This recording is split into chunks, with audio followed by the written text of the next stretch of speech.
Masechet Yevamot, traité Yevamot, Daf Kufyut Zayin, feuille numéro 117, nous sommes à la 5e ligne, Gemara. Amar Rafrizda dit, Tia Bema, Yevamah Nichnas Lenahala al Piha. Si on l'a autorisé à cette femme à accomplir le Lévira, son beau-frère prendra l'héritage du défunt sur la foi de cette femme. Hem darshu midrash ketuba. Si on voit dans la Mishnah que on a appris de ce qui est écrit dans la ketuba, anul nidrosh midrash Torah. Est-ce que nous n'allons pas apprendre de ce qui est écrit directement dans la Torah, dans le Deutéronome, concernant Lévira, Yakum al-Shem Ahiv, il prendra le nom du frère, Amaraham, a dit la Torah, Varekam, voilà qu'il l'a fait. Amaram Nachman, Ba'at le Beddin, Vamra Med Ba'ali. Rav Nachman dit, si une femme vient au tribunal rabbinique et dit, mon mari est décédé, Hatirun il nassé. Permettez-moi de me remarier. Matirin otarli nassé, on lui permet de se remarier. Venot nimla ketubata, et on lui donnera le montant qui est écrit sur la ketuba. Tenuli ketubati, mais si elle est venue uniquement pour dire donnez-moi le montant qui est écrit sur la ketuba, aflei nassé matirinota. Même de se remarier, on ne lui permettra point. Maïtama, pourquoi? Adata de ketuba atai. Elle est venue pour la ketuba. Or, nos sages ont institué qu'on la croit uniquement pour lui permettre de se remarier. On s'est posé la question. Si elle a dit, permettez-moi de me remarier et donnez-moi le montant qui est sur la ketuba. Qu'est-ce qu'il en est? Est-ce que, étant donné qu'elle a mentionné la ketuba, donc c'est pour la ketuba qu'elle est venue et donc elle n'est pas crue, ou bien on va dire que tout ce qu'un homme veut recevoir, il l'annonce au tribunal rabbinique, mais en vérité, elle veut également, évidemment, se remarier, donc elle veut les deux. Et si tu dis qu'effectivement, tout ce qu'un homme veut, il le demande au Beddin, au tribunal rabbinique,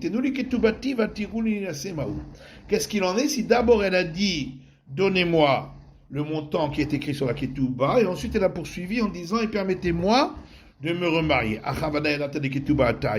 Est-ce qu'on va dire qu'ici, bien sûr, elle est venue pour le montant de la ketuba? Ou bien on va dire, étant donné qu'elle ne sait pas sur quoi on va l'autoriser, pourquoi elle a mentionné sans réfléchir à l'ordre de ce qu'elle mentionne. Tekou, on reste sur la question. Mishnah suivante. Toute personne est crue pour témoigner que le mari est mort pour permettre la femme.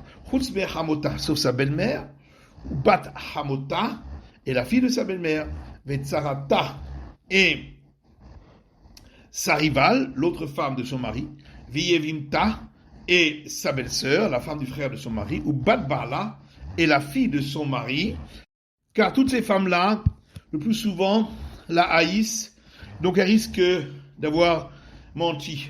Maben Get Lemita. Et pourquoi est-il une différence entre l'acte de divorce, où ces femmes-là sont crues lorsqu'elles apportent un acte de divorce, de dire qu'il a été écrit et signé devant elles, et la mort du mari, où elles ne sont pas crues? Chacta mourir, car lorsqu'elles apportent l'acte de divorce, elles ont le document avec elles qui prouve que ce qu'elles disaient justement.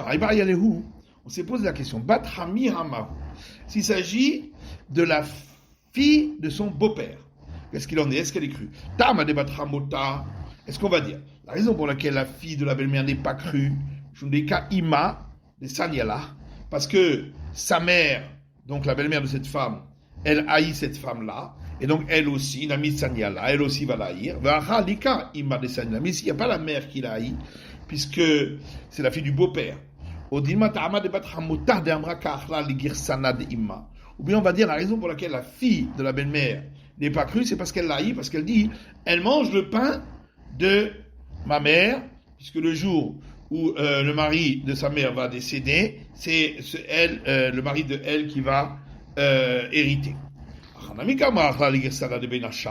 Et donc ici aussi, il est possible qu'elle dise, elle mange le pain de la maison de mon père. Alors Tashpavia écoute. Konemanim le Aïda. Il y a une braïta qui dit tout le monde est cru pour témoigner que son mari est mort. Sauf 5 femmes. Veimita. Et si vraiment on a inclus la fille du beau-père, Shita vient, ça ferait 6 femmes. La Gemara dit ça c'est pas une preuve. Peut-être que toute la raison pour laquelle la fille de la belle-mère n'est pas crue d'Amra Karla, l'Igirsana, des Benacha, parce qu'elle dit elle va consommer les biens de la maison de ma mère, et donc le Shana Batramota, le Shana Batrami, donc il n'y a pas de différence si c'est la fille de la belle-mère, la fille du beau-père, en tous les cas, c'est elle qui va hériter. C'est pourquoi ça constitue un seul cas. Oui, mais nous avons vu ailleurs, dans une braïta, qu'on excluait 7 femmes. Alors la Gemara dit Rabbi Yudahi. Ça, c'est pour inclure 2 autres femmes, selon l'avis de Rabbi Yuda. Il y a une Mishnah qui dit Rabbi Yuda Mosif et Teshet Av. Rabbi Yuda inclut la femme du père, donc la marâtre, Vehakala, et la femme du fils, la belle-fille. Amulo et Shetav, Ari Bichal, Batabahal. Les sages lui ont dit, la femme du père, ça rentre dans le même groupe que la fille du mari, puisque c'est l'inverse. Kala et de même la belle-fille, c'est le même cas que la belle-mère, dans le sens inverse. Mais Rabbi Yuda, alors que Rabbi Yuda lui dit, alors on comprend que la belle-mère, elle a eu la belle-fille d'Amra Karla Ligirsani, parce qu'elle dit elle va finir par consommer mes biens. Lorsque son mari, à cette belle-mère, va décéder, c'est le fils qui va hériter. Et la Kalla Maïta Masanel Hamuta. Mais alors la belle-fille, pourquoi est-ce que elle haïrait la belle-mère? Et c'est pourquoi on a besoin de la rajouter. Bishtam Avata Baal de Sanyal Eshet Av. Alors pareil, on comprend que la fille du mari, elle haït la femme de son père, de Amra, parce qu'elle dit qu'Achla l'Igirsani de M. Elle est en train de consommer les biens de ma mère. Et là, mais la femme du père, pourquoi haïrait-elle la fille du mari? C'est pourquoi il faut les rajouter. Et la Maïm Osif Tarté. Mais alors pourquoi il rajoute ces deux-là? Et la Kala Maïta Masanel Hamota, parce que pourquoi la belle-fille, elle haït la belle-mère? De Megalla Livna Kol de Avda. Parce que elle raconte à son fils, la belle-mère, tout ce que la belle-fille fait de mal. Et Chet Avnami, et la femme du père aussi, Sanya le Batabaal, elle haït la fille de son mari, de Megalla le Aviha Kol de Avda. Parce qu'elle raconte à son père tout ce que la marâtre fait de mal. Verabanan, et les sages, eux, ils n'ont pas eu besoin de les inclure, parce qu'il est écrit dans le livre des Proverbes, Kamaim apanim elef panim, comme l'eau, quand on regarde, eh bien, elle renvoie le même visage, qu'elle lève à Adam la Adam, de même le cœur d'un homme renvoie la même chose que celui qui est en face lui envoie comme signe. Et donc pareil, étant donné que l'une ne l'aime pas, eh bien dans l'autre sens non plus, elles se haïssent. Alors que Rabbi Yuda dit que ce verset-là s'applique à la Torah, que si on est assidu à la Torah sera assidue vers nous, et sinon l'inverse. Rava Bar Avia dit, on a demandé à l'ouest, c'est-à-dire en Israël, qu'est-ce qu'il en est de la belle-mère qui viendra plus tard? C'est-à-dire dans le cas où il y aura un lévira, cette femme-là sera sa belle-mère. Mahou, qu'est-ce qu'il en est? Mimaska data des Baal. Est-ce que la femme, elle pense déjà que le mari pourrait mourir, et qu'elle se mariera alors avec le beau-frère, et donc elle haït déjà la belle-mère de ce second mariage qui pourrait arriver, ou bien elle ne pense pas à cela. Tâche pas, viens, écoute. Amra Medbarli, si la femme a dit, mon mari est décédé, Ve'achaka Metrami, et ensuite, c'est mon beau-père qui est décédé.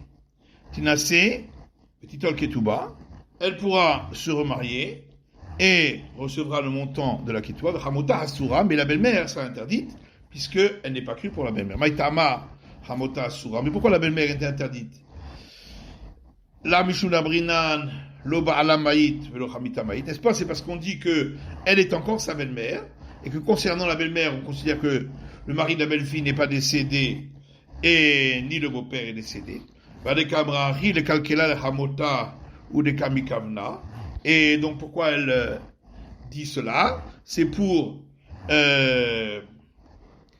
mettre en difficulté la belle-mère. Et kamikavna, c'est ça qu'elle pense. Savoir le betachata lotete titstaharan, afin que lorsque son mari à elle reviendra, la belle-mère ne vienne pas à nouveau lui raconter des choses sur la belle-fille, et donc elle ne vienne pas la déranger et la faire souffrir. Donc on voit bien qu'elle pense à ce qui va arriver plus tard. Alors m'a dit Dilma Shaniatam Deragishat Sahara. Oui, mais là-bas c'est peut-être différent parce que elle a déjà senti cette souffrance auparavant. C'est pourquoi elle y pense toujours. C'est pas une preuve pour notre cas. Matitine, Mishnah suivante. Aed Omer Met Venisset. Il y a un témoin qui est venu dire que le mari est décédé. Elle s'est remariée. Puis est venu un autre témoin et dit il n'est pas décédé. Elle ne quittera pas son nouveau mari, puisqu'elle a été mariée sur la foi d'un témoin. Un témoin, c'est considéré comme deux, lorsqu'on le croit. Mais s'il y a un témoin qui a dit qu'il est mort, et ensuite deux témoins ont dit qu'il n'est pas mort, même si elle s'est remariée, si elle devra quitter le nouveau mari, puisque deux témoins, c'est plus fort que un. Si deux témoins ont dit il est décédé, et un témoin dit qu'il ne l'est pas, même si elle ne s'était pas encore remariée, on lui permettra de se remarier. Toute la raison pour laquelle dans le premier cas, lorsqu'il y a eu ensuite un autre témoin qui est venu dire qu'il n'est pas décédé, elle restera avec le second mari, c'est parce qu'elle s'était déjà remariée. Ça voudrait dire que si elle ne s'était pas encore remariée, on ne permettrait pas de se remarier. Chaque fois que la Torah a cru un témoin, c'est considéré comme deux. Et donc, l'autre témoin qui vient n'a pas de force par rapport au premier qui est considéré comme deux. Rikama. En vérité, voilà ce que la Mishnah veut dire. Si un témoin dit le mari est décédé, et ils l'ont autorisé à se remarier, ensuite vient un témoin et dit il n'est pas décédé, elle n'aura pas à sortir de cette autorisation première qu'on lui a donnée. Ensuite, le cas suivant de la Mishnah, c'était un témoin dit qu'il est décédé et deux ont dit qu'il n'est pas décédé ensuite. C'est sûr que elle devra quitter le nouveau mari parce que les paroles d'un témoin ne valent rien par rapport à deux. On a besoin de cet enseignement de notre Mishnah dans le cas où il s'agissait de personnes qui sont inaptes à témoigner.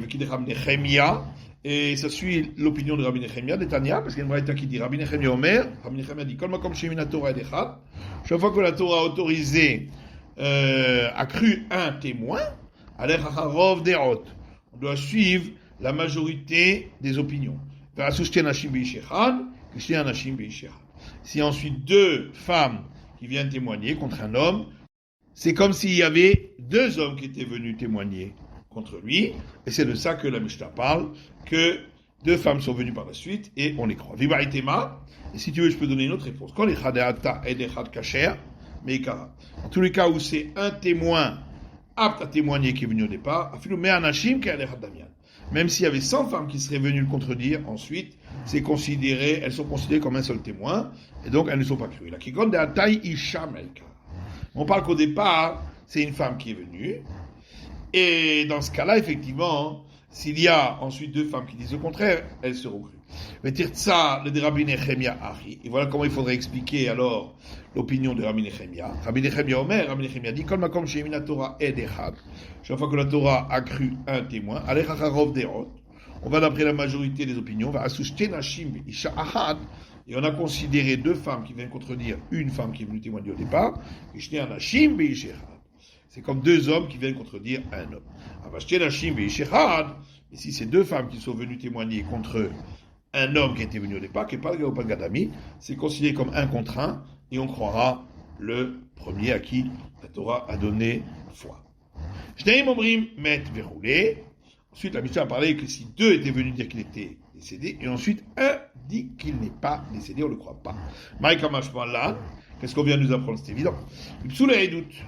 Là aussi, on parle de témoins qui ne sont pas aptes à témoigner, mais qui est de Rabbi Nechemia, et ça suit l'avis de Rabbi Nechemia de l'Azid Betarov Derot, qui dit qu'on va aller d'après la majorité des opinions. Haïnoir, la Gemara dit, alors, c'est comme dans le cas précédent. La Gemara dit, où il était marqué, Azid Betarov Derot, les Humra. Non, on aurait pu croire, s'il n'y avait que le cas précédent, que lorsqu'on dit qu'on suit la majorité des opinions, c'est pour interdire, avant les coups l'eau. Mais pour permettre, non. Kamash Palan, c'est pour ça qu'on vient nous apprendre que oui. Matitin, Mishnah suivante, Achat omeret met, vachat omeret lo met. Une des femmes dit que son mari est décédé, et l'autre dit qu'il n'est pas décédé. Zouche omeret met, tinase, vetitol ketubata. Celle qui dit il est décédé pourra se remarier et prendre le montant de la ketubah. Zouche omeret lo met. Celle qui dit il n'est pas décédé, l'autre tinase, vetitol ketubata. Elle ne pourra pas se remarier ni prendre le montant de la ketouab, et l'une n'est pas crue pour l'autre, comme on l'a vu. Si une dit il est décédé, et l'autre dit il a été tué. Rabbi Meir dit puisque là elles se contredisent l'une l'autre, ni l'une ni l'autre ne pourront se remarier. Rabbi Dav et Rabbi Shimon et Rabbi Shimon disent modot she'en kayam, puisque les deux sont d'accord que le mari est décédé, elles pourront se remarier. Si un témoin dit il est décédé, et un autre témoin dit il n'est pas décédé, ou une femme dit il est décédé, une femme dit il n'est pas décédé, ils sont venus ensemble au tribunal, à résoudre l'autre, elle ne pourra pas se remarier parce que là, il y a contradiction. C'est la fin de l'étude du Daf Kuf Yud Zayin, de la feuille numéro 117.